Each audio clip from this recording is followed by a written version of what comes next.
காஷ்மீர் எல்லையில் போர் பதற்றம் அதிகரித்துள்ள நிலையில் அரபிக்கடலில் ஏவுகணைகளை முறியடிக்கும் பயிற்சியில் இந்திய போர்க்கப்பல்கள் தீவிரம். இந்தியாவுடனான வணிக உறவுகள் நிறுத்தப்பட்டதால் பாகிஸ்தானில் உயிர்காக்கும் மருந்துகளுக்கு தட்டுப்பாடு ஏற்படும் ஆபத்து.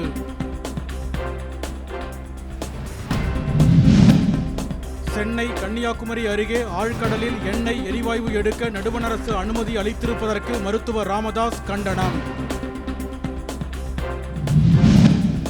ராமேஸ்வரம் அக்னி தீர்த்த கடற்கரையில் நீர்மட்டம் குறைந்து கடல் உள்வாங்கியதால் புனித நீராட வந்த பக்தர்கள் அவதி.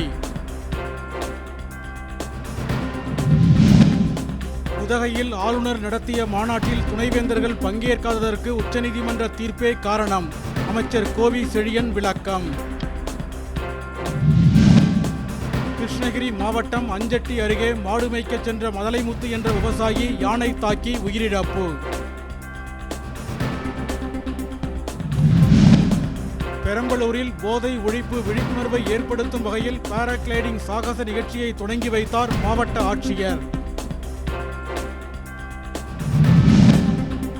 கடலூர் அருகே மதுக்கடையில் போலி 500 ரூபாய் தாள்களை புழக்கத்தில் விட்ட சிவசங்கரன் என்பவர் கைது.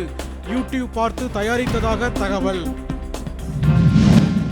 தமிழ்நாட்டில் அதிகபட்ச வெப்பநிலையில் 2 முதல் 4 டிகிரி செல்சியஸ் வரை அதிகரிக்கக்கூடும்.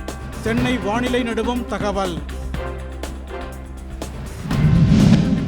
மயோனைஸ் உணவுக்கு தமிழக அரசு தடை விதித்துள்ளதால் உணவகங்களுக்கு முட்டை விநியோகம் பாதிப்பு.